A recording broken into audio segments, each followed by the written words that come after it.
اب اگر پریشانی کے بعد توسل کیا جائے اور توسل کا نتیجہ نہ نکلے پھر توسل کیا جائے تو یہ خود عبادت ہے اور ایمان کو ظاہر کرتی ہے. دعا پریشانی کے بعد دعا مانگی جائے تو یہ خود علامت ہے کہ ہم خداوند تبارک و تعالیٰ کی قدرت کے قائل ہیں. اور اگر اس کے بعد بھی دعا قبول نہ ہو پھر دعا مانگی جائے تو اس بات کی علامت ہے کہ ہم اللہ سبحانہ و تعالیٰ کو علیم حکیم مانتے ہیں کہ اس کی مصلحت ہوتی تو قبول کر لیتا, نہیں کیا میں دوسری دعا مانگ رہا ہوں.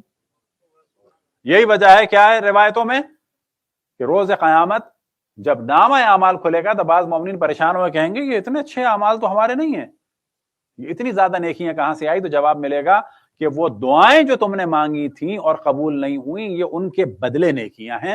تو مومن یہ کہے گا کاش میری کوئی دعا قبول نہ ہوئی ہوتی. تو دعا خود ایک پریکٹیکلی عبادت ہے, عمل ہے, اور عقیدہ جھلکتا ہے کس صورت میں کہ ہم فقیر ہیں وہ غنی ہے, ہم نہیں کر سکتے وہ سب کچھ کر سکتا ہے.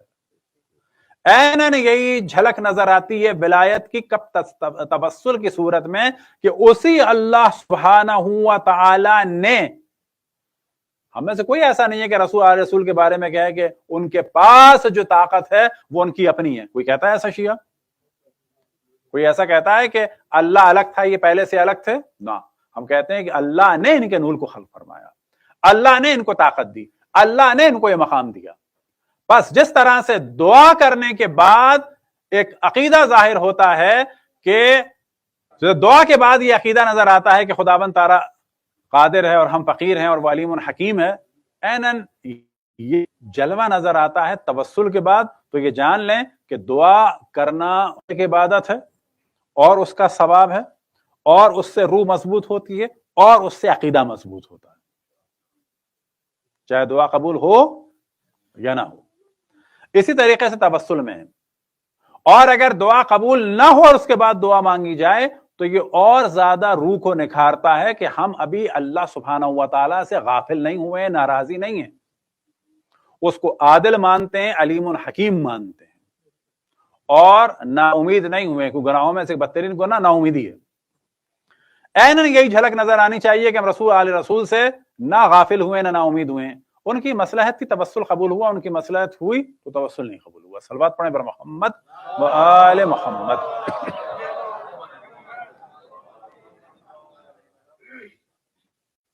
جناب سیدہ سے اور ان ارواح مقدسہ سے, چہاردہ معصومین اور جو ان سے ریلیٹڈ ہیں, کوئی بھی توسل کرتا ہے نتیجہ نکلتا ہے اور روح کے اوپر ایک نکھار آتا ہے.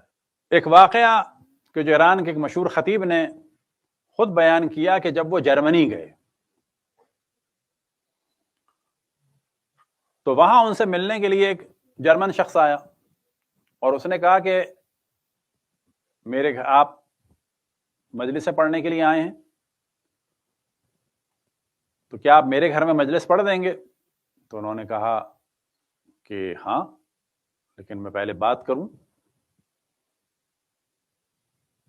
تو اس نے کہا کہ آپ کو مجلس پڑھنی ہے ایک, اور شروع کے 10 دن ہیں, لیکن جو مصائب پڑھنے ہیں وہ حضرت فاطمہ کے پڑھنے ہیں.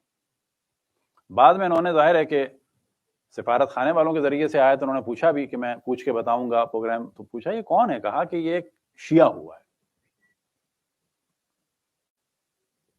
اور یہ اپنے گھر میں جو ہے وہ جو بھی آتا ہے ان کو بلاتا ہے مجلس کے لیے ہر سال, پچھلے 2-3 سال سے, تو یہ اعتماد والا ہے, جا سکتے ہیں. تو کہنے لگے میں وہاں گیا اور بہت ہی مالدار قسم کا آدمی تھا. جب اس نے پھر تاکید کی کہ آپ کو جو فائنل ذکر کرنا ہے وہ حضرت فاطمہ کا کرنا ہے, میں نے کہا کہ وجہ کیا ہے, یہ تو ایام محرم ہے. تو اس نے وجہ بتائی کہ, اور وہ آپ وجہ سمجھ سکتے ہیں یہاں کے حالات کو اور یہاں کے مالداروں کے پرابلم کو ذہن میں رکھتے ہوئے. آج بھی بات ہو رہی تھی کہ یورپ اور امریکہ کا جو مالدار شریف آدمی ہے وہ سب سے زیادہ پریشان ہے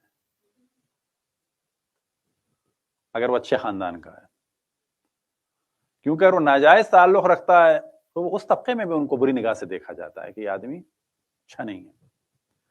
اور جو بیچارہ شادی کرتا ہے تو ہاف اور ہاف کے چکر میں بیچارہ خود ہی زیرو ہو جاتا ہے. سب سے زیادہ پریشان بزنس مین، اسے پتا ہے کبھی بھی کچھ بھی ہو جائے گا. تو یہی حال ظاہر ہے جرمنی کا بھی رکھیں. تو بزنس مین تھا، تھوڑی دیر میں اس نے شادی کی، اور شادی کے پھر بعد بچہ ہوا. یہ بھی آپ جانتے ہیں کہ مسائلیاں ہیں کہ دونوں لیٹ ہیں اور بچہ ہوا ہے. تو ایک بیٹی ہوئی. تو کہتا ہے یہ جو بیٹی تھی نا، یہ ہماری زندگی میں بالکل ایک بہار آ گئی تھی. ہم دونوں کی زندگی کا مرکز یہ بیٹی تھی. اب یہ 5-6 سال کی، تقریباً 5-6 سال کی بچی تھی. کہنے لگے یار ایک دم سے یہ پیلی پیلی ہونے لگی، بخار سا ہونے لگا، کمزور ہونے لگی. اب ہم نے چیک اپ کرایا تو پتا چلا تو کینسر ہے اس کو. اس کے بعد ہم نے پوری کوشش کی، جرمنی میں دکھایا، انگلینڈ میں دکھایا، اور 1-2 جگہ دکھایا. آخر میں ایک ڈاکٹر نے کہا کہ دیکھو برا مت ماننا، اب اس بچے کو مزید اذیت نہ دو، زیادہ اچھا یہ ہے کہ اس کو گھر لے جاؤ، گھر کا ماحول دو. اب یہ 2 ہفتے سے زیادہ جینے والی نہیں ہے. یہ اس کا بیڈ روم ہو، اس کے کھلونے ہوں، اس کی چیزیں ہوں. تو یہ گھر لے آئے. ان کے یہاں ایک میڈ آتی تھی جو ایرانی تھی اور بزرگ خاتون تھی. اب ظاہر ہے یہ معاملات 10-15 دن میں، 20 دن میں ہوئے، ایک دم سے بڑھ گئے. اب اس دوران وہ نہیں آئی یا ان سے نہیں ملی. اب جب یہ نا امید ہو کے واپس آئے تو اس نے پوچھا کہ یہ کیا ہے سب کچھ. یہ تو اس نے کہا کہ جب انہوں نے بتایا کہ نا امید ہے سب کچھ ہو گیا، انہوں نے کہا کہ ایک ڈاکٹر کا میں بھی بتاتی ہوں. تو کہتا ہے کہ میں نے کہا کیا تمہارے ایران میں بھی کوئی ایسے ڈاکٹر ہیں؟ کہاں ہے؟ نمبر بتاؤ مجھے، اپائنٹمنٹ کا کیا ہوگا تاکہ جاؤں وہاں. تو اس نے کہا کہ نہ نمبر کی ضرورت ہے نہ اپائنٹمنٹ کی ضرورت ہے. اس نے کہا کیا یہ کیا باتیں ہیں؟ بولا آخر ٹکٹ چاہیے ہوگا، جانا ہوگا. کہا کہ نہیں. کہنے لگی صرف ایک کام کریں آپ، 135 دفعہ جو ہے، اور کہا اس سے کہ بے شک اپنی زبان میں، یا مولاتی یا فاطمہ تو اغیثینی، اے میری سیدہ، اے میری سردار، اے جناب فاطمہ میری مدد فرمائے. کہ جاؤ ایک کمرے میں پڑھو. وہ آدمی کہتا ہے کہ جب میں کمرے میں گیا اس نے مجھے اپنی تسبیح دی کہ اس پہ پڑھو. تو وہ بھی ایک کمرے میں چلی گئی، اس نے دعائیں شروع کر دی. کہنے لگے تھوڑی دیر میں بچی جو میری سو رہی تھی، ایک دم سے اس نے جو ہے وہ چیخنا شروع کیا کہ کہاں چلی گئیں، کہاں چلی گئیں. ہم لوگ دوڑ کے گئے، تسبیح مکمل ہو چکی تھی. تو کیا دیکھا کہ میری بیٹی جو ہے بالکل صحیح سالم ہے، دوڑ رہی ہے اور پوچھ رہی ہے کہ بابا وہ کہاں گئی خاتون. تو میں نے پوچھا کون؟ کہا کہ ایک عورت آئی تھی، ابھی خاتون آئی تھی، اور وہ کبھی بھی اپنا ہاتھ اپنی پسلی پہ رکھتی تھی اور سہارے کے لیے دیوار پہ ہاتھ رکھتی تھی. اور اس نے مجھے شفا دی. اس نے کہا کہ اٹھو، اور کہا کہ اپنی اس میٹ سے کہنا کہ جس کو یہ لوگ بی بی کہتے تھے، وہ جو بزرگ خاتون تھیں وہ ان سے کہتی تھیں کہ میرا نام نہ لو، مجھے بی بی کو. اس سے کہنا کہ یہ جو تم کہہ رہی تھیں کہ اے میری ماں، اور یہ سیدہ تھیں خاتون، کہ میری عزت نہ چلی جائے، مجھے شرمندہ نہ کر دینا، تو اس سے کہنا کبھی بھی کسی کو شرمندہ نہیں ہونے دیتے. تو اس وجہ سے میں ہر سال ایک مجلس رکھتا ہوں امام حسین علیہ السلام کی، لیکن مصائب میں میری خواہش ہوتی ہے کہ حضرت فاطمہ سلام اللہ علیہا کے ہوں. صلوات پڑھیں بر محمد و آل محمد. تو پھر میں توجہ دلاؤں کہ جناب سیدہ سلام اللہ علیہا رحمت للعالمین کے لیے بھی خیر کثیر ہیں. وہ امام حسن امام حسین کی ماں ہیں، لیکن اشرف الانبیاء نے ان کو اپنی ماں کہا ہے ام ابیہا.